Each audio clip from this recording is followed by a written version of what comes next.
Aspirants बात करते हैं एफसीआई की 2022 की अपकमिंग नोटिफिकेशन की, जो कि एक्सपेक्टेड है जून या जुलाई में। और इसके बारे में अगर बात करें तो फूड कॉरपोरेशन ऑफ इंडिया ने इंटेंट दिया है अप्रोक्सीमेटली 581 वैकेंसीज़ का। इसे हम IBPS AFO के साथ कंपेयर कर सकते हैं, क्योंकि जो इतनी बड़ी रिक्रूटमेंट है या तो IBPS AFO में होती है या फिर FCI ने AG3 में 581 इंटेंट की है।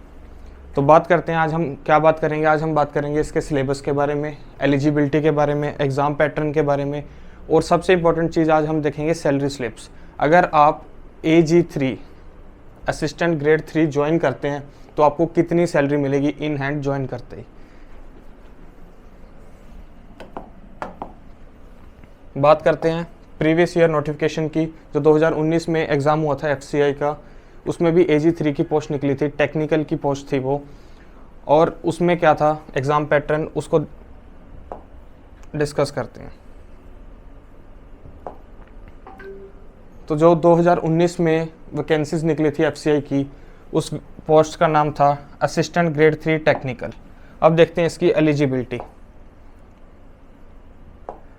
तो जो असिस्टेंट ग्रेड 3 टेक्निकल की पोस्ट है, उसके लिए जो एलिजिबिलिटी है वो है BSc एग्रीकल्चर, या फिर आपके पास क्या होनी चाहिए BSc इन एग्रीकल्चर, या फिर BSc in botany, zoology, biotech, biochemistry, microbiology या फिर फूड साइंस। अगर इनमें से किसी भी सब्जेक्ट में आपके पास बैचलर्स ऑफ साइंस की डिग्री है तो आप एलिजिबल हैं AG3 टेक्निकल के लिए।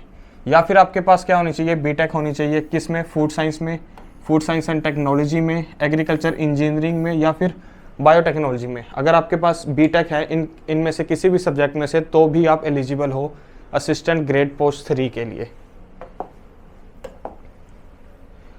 नेक्स्ट बात करते हैं इसके सिलेबस के बारे में। सिलेबस से पहले देखते हैं हम एग्ज़ाम किस पैटर्न में होता है, क्या फेज़ होते हैं। तो बेसिकली जो एग्ज़ाम है वो 2 फेज़ में होता है, फेज़ 1 और फेज़ 2। पहले बात करते हैं फेज़ 1 की। फेज़ 1 के 3 पार्ट्स होते हैं,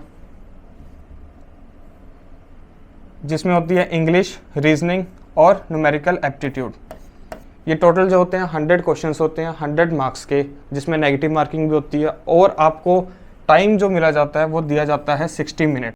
इसमें आपको इंडिविजुअल सेक्शंस का टाइम दिया जाएगा। इंग्लिश के लिए 20 मिनट्स, रीजनिंग के लिए 20 मिनट्स और न्यूमेरिकल एप्टीट्यूड के लिए भी 20 मिनट्स। ओवरऑल जो आपको टाइम मिलेगा वो 60 मिनट्स मिलेगा, और आपको इस 60 मिनट्स में ये तीनों सब्जेक्ट्स को सॉल्व करना होगा। नेक्स्ट बात करते हैं फेज़ 2 की। फेज़ 2 में जो है उसमें भी आपको 60 मिनट्स मिलेंगे, और जो एक क्वेश्चन होगा वो 2 मार्क्स का होगा। तो ओवरऑल जो क्वेश्चन के मार्क्स होंगे वो होंगे 120 मार्क्स, और इसमें भी नेगेटिव मार्किंग होगी। तो अगर आपने इसकी तैयारी करनी है, अभी से तैयारी शुरू कर दो। मैथ, रीजनिंग, इंग्लिश स्ट्रॉन्ग कर लो, और अपने फेज़ 2 की प्रिपरेशन अभी से स्टार्ट कर दो अगर आपने इसको क्वालिफाई करना है। और ये असिस्टेंट ग्रेड 3 का एग्ज़ाम है, इतना भी टफ नहीं आता, बहुत ईजी होता है। अगर आप अभी से बैठ जाओगे तो आप इसको ईजिली क्रैक कर सकते हैं।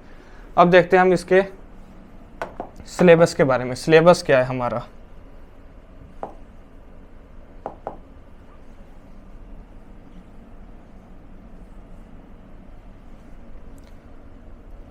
तो सिलेबस की बात करते हैं तो सिलेबस बेसिकली क्या है, इसे डिवाइड किया गया 2 कैटेगरीज में, ग्रुप A और ग्रुप B। ग्रुप A में क्या आएगा एग्रीकल्चर, बॉटनी और जूलॉजी, और ग्रुप B में क्या आएगा एग्रीकल्चर, केमिस्ट्री एंड फिजिक्स।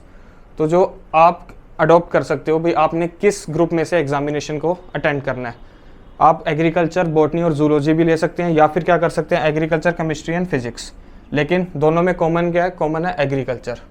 अब बात करते हैं एग्रीकल्चर के स्पेसिफिक सिलेबस की। तो एग्रीकल्चर में आएगा statics of Indian agriculture, cereals and pulses, elementary entomology, plant protection, और क्या आएगा एग्रीकल्चर इकोनॉमिक्स। ये बेसिकली एग्रीकल्चर का सिलेबस है। एग्रीकल्चर के सिलेबस में आप एक चीज़ नोट करोगे कि एंटोमोलॉजी स्पेसिफिकली मेंशन्ड है, और प्लांट प्रोटेक्शन में क्या आ गया, प्लांट प्रोटेक्शन में आ गया पैथोलॉजी भी आ गई, एंटोमोलॉजी भी आ गई, निमेटोलॉजी भी आ गई, और एग्रीकल्चर इकोनॉमिक्स।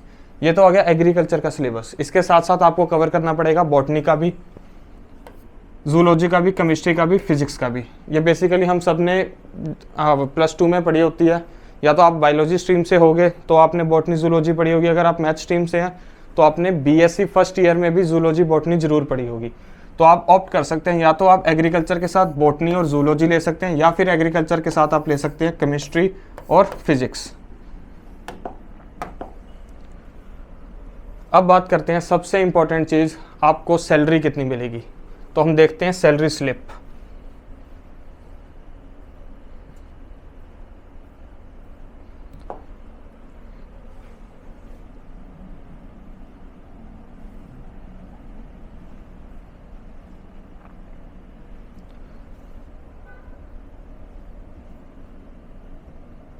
तो ये सैलरी स्लिप है एफसीआई में अगर आप ज्वाइन करते हैं एज एन असिस्टेंट ग्रेड 3, ठीक है।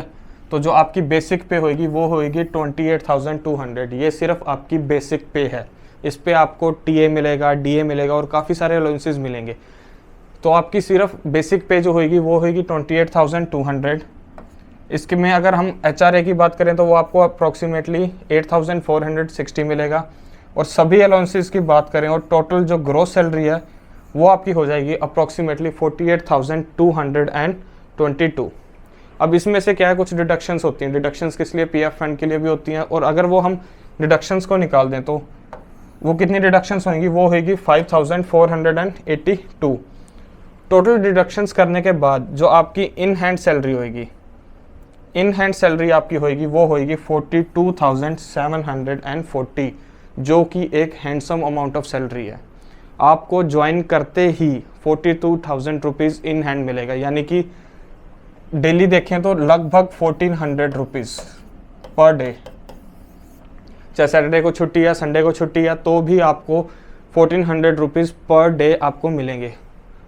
और सैलरी इंक्रीज़ होती रहती है, इंक्रीमेंट्स लगते रहते हैं। तो ये सैलरी तो आपको स्टार्टिंग में। अगर आप देखते हैं, हम नेक्स्ट सैलरी स्लिप देखते हैं जिसमें क्या एक इंक्रीमेंट लगा हुआ है। इंक्रीमेंट के बाद आपकी कितनी सैलरी हो जाएगी,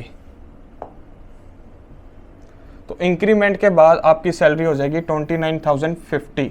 पहले कितनी सैलरी थी, 28,200। अब कितनी होगी एक इंक्रीमेंट के बाद, आपकी जो बेसिक पे होगी वो होगी 29,050 रुपीज़। और अगर इसमें सारे अलाउंसेस मिला दें तो जो आपकी ग्रॉस बनगी वो बनगी 49,676।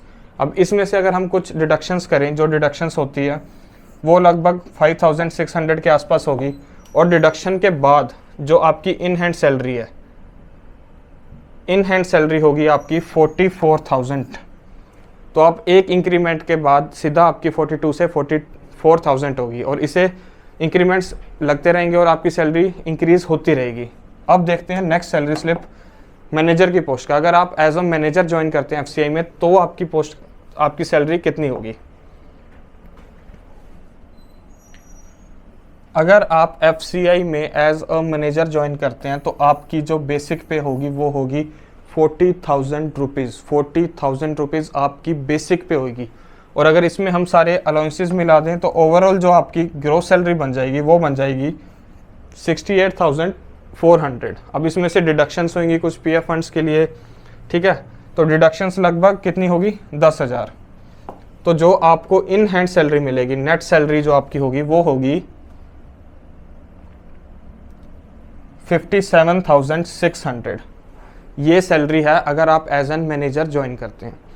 तो आज हमने देखा सैलरी देखी, सिलेबस देखा, एलिजिबिलिटी देखी, एग्ज़ाम पैटर्न देखा और वैकेंसीज देखी। भाई जो एक्सपेक्टेड वैकेंसीज है वो हैं 581 AG ग्रेड 3 की टेक्निकल की।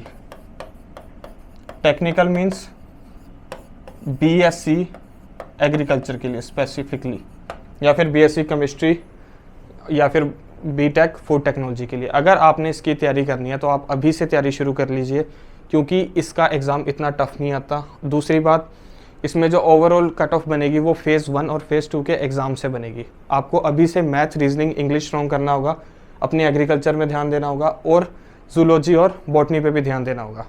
So that's all in this video. Thank you so much. God bless you.